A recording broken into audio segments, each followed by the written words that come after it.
한국 인터넷에는 다양한 공포 이야기가 많지만 그 중에서도 특히 인기를 끌었던 것은 흉가 체험이나 도시 괴담과 관련된 이야기들입니다. 이제 그러한 이야기를 바탕으로 한긴 공포 썰을 작성해 볼게요. 몇 년 전 여름 대학생 4명은 오랜만에 찾아온 방학을 맞아 특별한 경험을 해보기로 했습니다. 그들은 평소 각종 미스터리와 괴담에 관심이 많아 인터넷에서 유명한 흉가를 검색한 후 방문하기로 했습니다. 그들이 선택한 곳은 오래된 산촌 마을에 위치한 폐가로 울음소리 흉가라고 불리는 곳이었습니다. 흉가에 도착한 것은 저녁 무렵 하늘은 짙게 저물어 어둠이 깔리고 있었습니다. 주위를 둘러보니 오랜 시간 방치되어 뒤틀린 나무와 덩굴식물들이 집 주변을 둘러싸고 있었고 집의 외벽은 퇴락하여 금방이라도 무너져 내릴 듯했습니다. 문을 열고 들어서자 더 이상 시계는 필요하지 않게 되었습니다. 어둠과 고요함 속에 있던 그들에게 집안은 그야말로 시간의 흐름이 멈춘 것 같은 느낌을 주었기 때문이었습니다. 먼저 각자의 핸드폰으로 조명을 켠 그들은 흉가의 안쪽을 탐사하기 시작했습니다. 오래된 가구들에는 먼지가 쌓여 있었고 벽 곳곳엔 알 수 없는 낙서들이 가득했습니다. 그중 가장 눈에 띄는 것은 집의 안 구석에 있던 오래된 사진 액자들이었습니다. 액자 속 인물들은 미소를 짓고 있었지만 그 미소는 참으로 불길한 느낌을 주었습니다. 학생들은 서로 겁에 질린 표정으로 주변을 두리번거리며 이야기를 나누었습니다. 이상해, 이 액자 속 사람들 무언가 나를 쳐다보는 것 같아. 여기에 있던 사람들은 다 어디로 간 걸까? 갑자기 떠난 것처럼 텅 비었잖아. 이때 갑자기 누군가 뒤에서 잡아끄는 느낌이 들었습니다. 모두 뒤를 돌아보았지만 아무도 없었습니다. 기분 나쁜 정적이 흐르던 가운데 바람이 울리는 듯한 소리가 들려왔습니다. 그 소리는 마치 누군가의 울부짖음 같았습니다. 결국 그들은 서로 침묵을 깨고 더 깊은 곳으로 들어가 보기로 결심했습니다. 집의 지하실로 통하는 계단을 발견하고 내려가 보니 차가운 공기가 주변을 뒤덮으며 기이한 냄새가 났습니다. 지하실 구석에 도달하자 작은 상자가 하나 놓여 있었습니다. 그것을 열어본 순간 모두는 숨을 죽였습니다. 그 안에는 낡고 오래된 일기장이 들어있었습니다. 그 일기장을 펼쳐 읽어본 결과 집주인이었던 사람이 쓴 것으로 보이는 끔찍한 내용들이 기록되어 있었습니다. 그들은 마치 일기장 속의 저주가 이 집에 내려진 것 같다고 생각했습니다. 일기의 마지막 페이지에는 그들은 아직 이곳에 있다라는 문장이 적혀 있었습니다. 그 순간 전등이 꺼지며 지하실은 완전히 암흑 속에 잠겼습니다. 공포에 휩싸인 그들은 서둘러 밖으로 탈출하기 시작했습니다. 그러나 계단을 올라가는 도중 알 수 없는 힘에 의해 한 사람씩 넘어지고 다시 지하실로 끌려 내려가는 것을 느꼈습니다. 결국 그들 중 2명은 간신히 탈출에 성공했으나 나머지 2명은 그 자리에서 실종되고 말았습니다. 경찰 수사가 시작되었지만 그들의 행방은 여전히 미궁 속에 남아 있습니다. 그날 이후 그 집은 다시 인터넷상에서 더욱 유명한 흉가가 되었고 탐험을 꿈꾸는 또 다른 이들에게 새로운 공포의 대상이 되고 말았습니다. 마을 주민들은 여전히 그 집 근처를 피하고 밤이 되면 낯선 울음소리가 들려온다고 이야기하곤 합니다.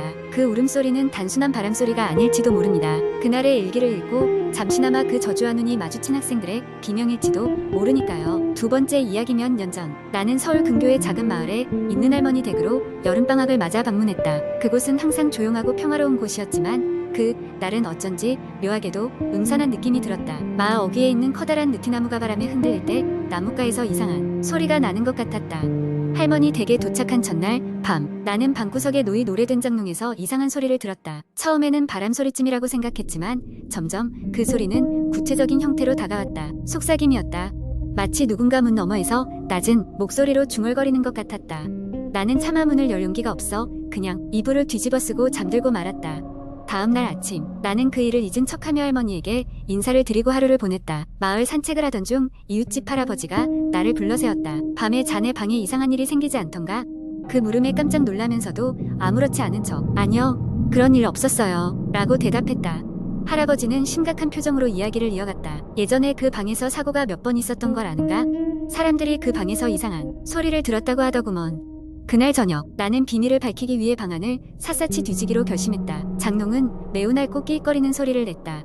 문을 열자 내부는 어둠으로 가득 차 있었다. 그 안에서 나는 오래된 일기장을 발견했다. 일기의 글씨는 모두 흐릿하게 번져 있었지만 몇몇 단어는 선명하게 읽을 수 있었다. 희생, 그림자, 도망. 그날 밤 잠든 나를 괴롭히던 그 소리가 다시 들리기 시작했다. 마치 일기장을 읽었다는 걸 알고 있는 듯했다. 그건 더 이상 속삭임이 아니라 확실한 목소리였다. 여기서 나가. 나는 공포에 몸이 얼어붙었다. 다음 날 아침 나는 할머니께 그 일기장을 보여드리며 어젯밤 일에 대해 이야기했다. 할머니는 창백한 얼굴로 말했다. 저건 오래전 그 방에서 돌아가신 내 할아버지의 일기일 거야. 아무도 그 방에 들어가지 못하게 하셨지. 할머니는 할아버지가 생전에 마을에서 어떤 종교적인 의식을 하셨었고 그 방이 그 의식의 장소였다는 이야기를 들려주셨다. 그날 이후로 나는 그 방에 들어가지 않기로 결심했다. 마지막 날 나는 짐을 싸고 서울로 돌아가기 위해 준비를 하고 있었다. 그리고 한 가지 결심을 했다. 그 방에서 무슨 일이 일어났던 것이든 가령 그 어떤 귀신이나 그림자가 있었다 하더라도 두려워하지 않겠다고. 하지만 문득 머리맡에 놓인 할아버지의 일기장 한 장이 바람에 넘겨져 있었다. 그 장에는 5글자가 선명하게 적혀 있었다. 다시 찾아올 것. 서울로 돌아온 후로도 가끔씩 그때의 기억이 떠올라 온몸에 소름이 돋곤한다. 나중에 들은 바로는 그 마을에서는 지금도 밤이면 이상한 속삭임이 들린다는 소문이 있다고 한다. 할머니 댁에 다시 가볼 엄두가 나지 않지만 그 속삭임은 내 꿈속에서 때때로 나를 찾아오곤 한다. 여전히 그 방은 마을에서 가장 기이한 곳으로 남아있다. 어느 날 나 역시 그 방의 비밀을 알게 될까? 그날이 오기 전까진 그저 상상에만 의존할 뿐이다. 세 번째 이야기 기억 속 깊이 묻혀있던 그날의 이야기를 풀어보려 한다. 이 이야기는 아마도 내 인생에서 가장 오싹하고 불가사의했던 경험이었다. 그날은 여름의 한가운데였다. 한낮에 불볕더위가 도시를 짓누르던 날 나는 대학 친구들과 함께 오랜만에 교회로 여름 휴가를 떠나기로 했다. 우리 일행은 총 5명이었다. 모두 대학 시절을 함께 보낸 절친들이었다. 친구 중 한 명의 삼촌이 소유하고 있는 별장을 이용할 수 있게 되어 우리는 그곳에서 며칠간의 시간을 보내기로 했다. 별장은 도시에서 차로 3시간 정도 떨어진 산속 깊은 곳에 위치해 있었다. 겉보기에 그저 평범하고 아늑한 산장 같았지만 알고 보니 그 장소에는 오래된 이야기가 숨어 있었다. 우리 일행이 별장에 도착한 시간은 해질녘이었다. 별장 주변은 너무 조용해서 마치 시간이 멈춘 듯한 느낌이 들었다. 짐을 풀고 저녁 식사를 준비하던 중 인근 마을에 사는 한 노인이 찾아와 섬뜩한 이야기를 들려주었다. 그 별장은 과거에 많은 괴이한 사건들이 있었던 저주받은 곳이라고 했다. 한 가족이 이곳에 살다가 흔적도 없이 사라졌다는 소문부터 시작해서 밤마다 들려오는 정체불명의 울음소리까지 온갖 기이한 이야기들이 넘쳐났다. 우리는 노인의 말에 웃어 넘겼지만 그 이야기는 알 수 없는 불안감을 남겼다. 첫째 날 밤, 우리는 이런저런 이야기를 나누며 늦은 밤까지 술을 마셨다. 그리고 새벽이 되어가던 시간, 그 이야기가 현실이 되어 우리 앞에 나타나기 시작했다.